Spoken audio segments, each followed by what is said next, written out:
Okay, so let's get into this. Usually for a deep dive, I've got, a whole stack of articles, maybe a research paper, a couple of heavy books right here on the desk. Today, I have a single line of text, 7 words. It's got to be the most concise source material we've ever tackled. We are looking at the title, Echoes of the Void, A Cinematic Journey. And I know you're thinking, that's it, that's the whole thing. But wait, because when you actually stop and look at these words, really look, it feels like we're staring at a blueprint, a very specific, very dense blueprint for a story. That's exactly how I read it. It's not just a title, it's a proposition. A proposition. Yeah, it's a set of rules, a set of constraints. When you put echoes, void, and cinematic journey together, you're creating a framework that's actually full of contradictions. Right. It sounds cool. It sounds like a big summer blockbuster or maybe a movie ambient album. But if you think about it logically, it's a mess. And I guess that's our mission today. We're going to treat this title like a map and figure out how you build a whole narrative out of these 3 kind of conflicting ideas. And honestly, that's where the most interesting stuff usually is. We're so used to just skimming a title to get to the real content. But here, the title is the content. It's asking us to accept a paradox right from the get-go. So let's break that down. Because on the surface, this feels like pretty standard sci-fi stuff. Space, loneliness, maybe a cool-looking spaceship. Yeah. But you said something in our prep that this specific combination of words is doing something, well, much more aggressive. Well, think about the so what here. Why should we care? We're looking at a source that's trying to describe the indescribable.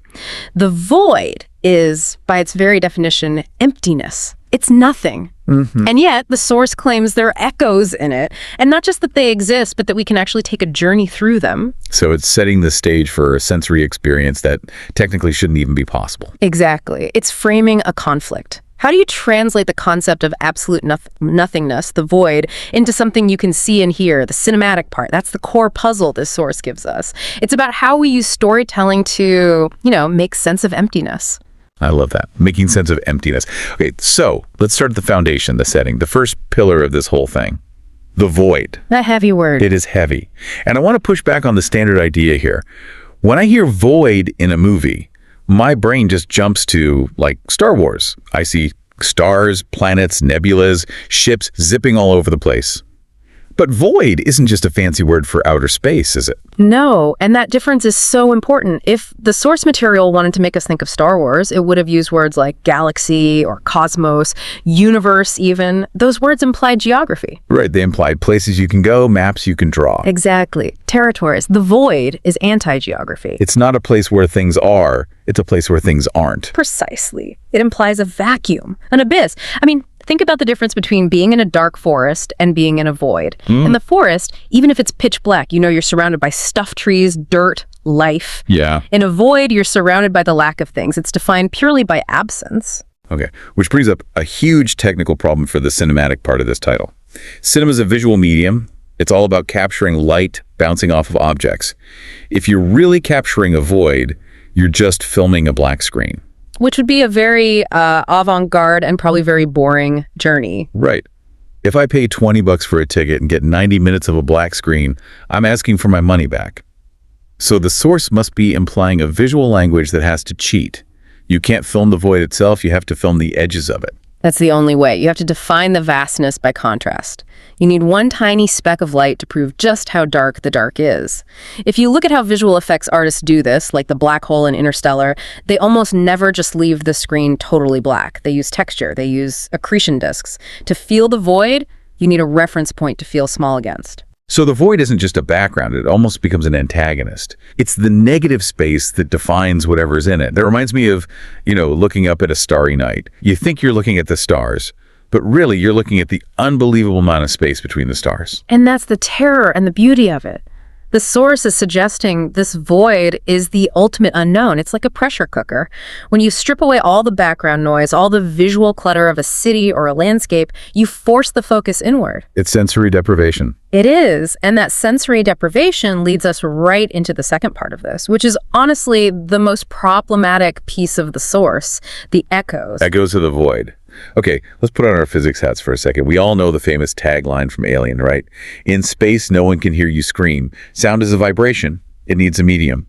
Air, water, something. In a true void, a vacuum, there's no air, No molecules to vibrate. Correct. So technically, scientifically, there cannot be echoes in a void. So is the source just wrong? Is this just poetic nonsense? Yeah. If we take it literally like a physics paper, then yeah, it's nonsense. But we have to keep coming back to that word cinematic. We're not in the realm of physics. We're in the realm of metaphor and psychology. Okay, unpack that. Because if I'm watching this cinematic journey and I hear a big whoosh when a spaceship flies by, I know that's fake. But echoes feels more specific than just adding sound effects for drama. Well, think about what happens to your brain in total silence. Have you ever read about anechoic chambers? The room's designed to absorb, 99.9% of all sound. I've heard people can't stay in them for more than an hour, so they start to freak out. Exactly. And why? Because the silence is so absolute, it becomes loud. You start hearing your own heart. You hear the blood rushing in your ears. Your brain is a pattern-seeking machine. If you deny it sensory input, it starts to make it up. It creates echoes to fill the void. That is actually terrifying.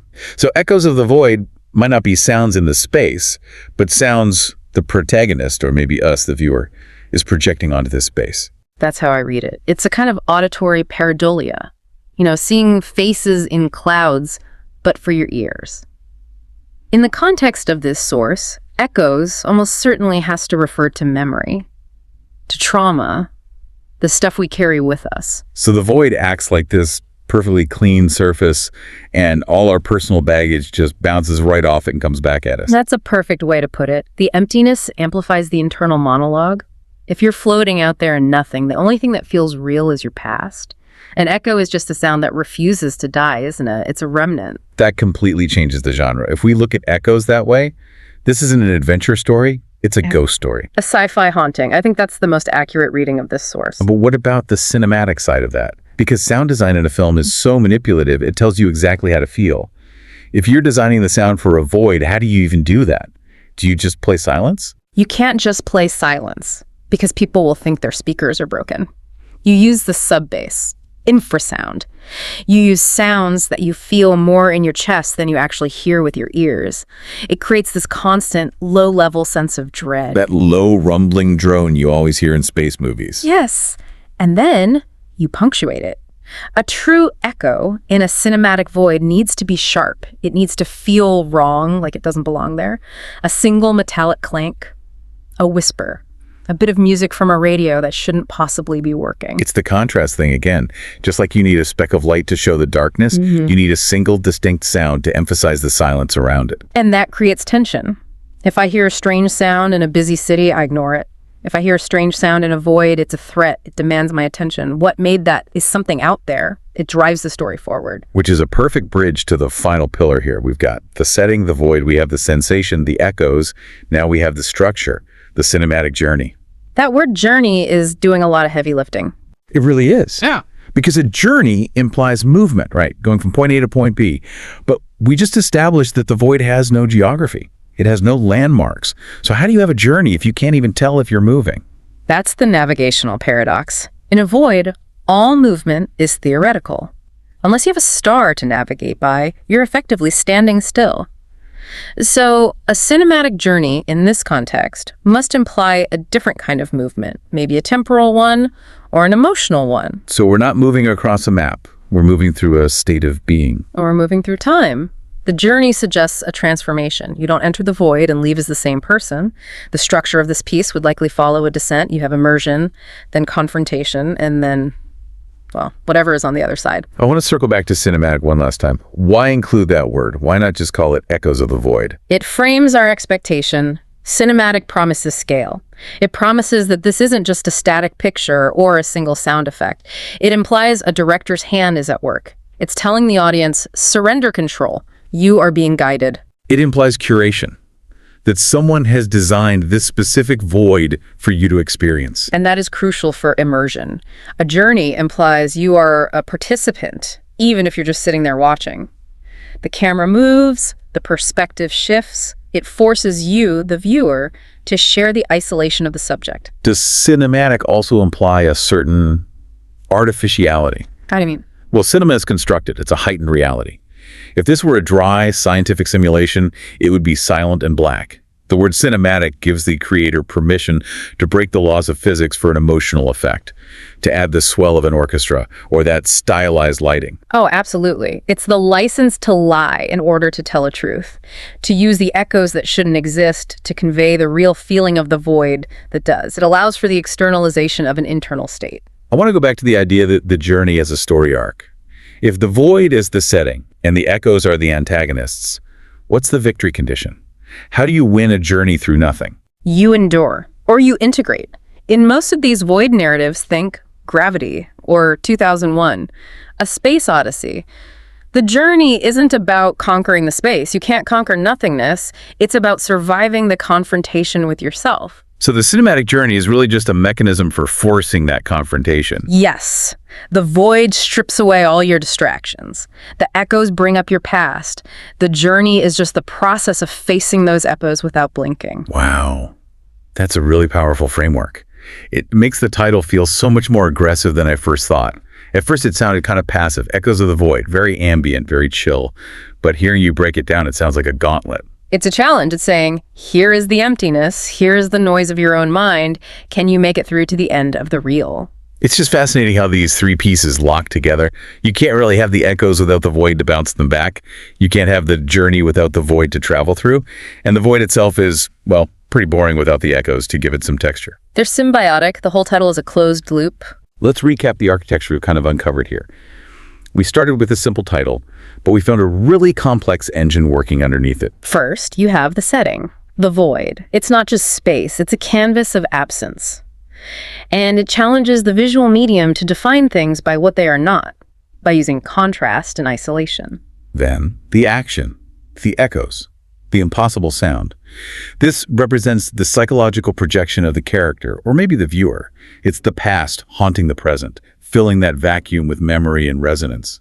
And finally, the structure, the cinematic journey. This is the curated, immersive path through all that emptiness. It transforms a static idea into an emotional progression, and it uses all the tools of cinema to make us feel the weight of that nothingness. It's a complete narrative kit in just 7 words. It really is. It's a masterclass in economy of language. Before we sign off, I want to bring this back to the listener, because we've been talking very abstractly about space and movies, but this idea of echoes in a void feels very applicable to real life. It certainly is. We all have voids in our lives. We all have those transition periods where the old structure is gone, but the new one hasn't shown up yet. The neutral zone, so to speak. The job search, the breakup, the move to a new city where you don't know a single person, those are all voids. They are. And in those moments, the echoes can get really loud. Yeah. The doubts, the old habits, the memories of how things used to be. It's funny, we talk about filling the void in our lives like it's a bad thing. Yeah. We buy stuff, we doom scroll on our phones, we binge watch TV. We're all just trying to drown out the echoes. Precisely. We're terrified of the silence because we're terrified of what we might hear in it. But this cinematic journey idea suggests that you have to go through it. You can't just hang out at the edge of the void forever. So here's the question we want to leave you with today. It's a bit of a challenge. We want you to think about your own cinematic journey.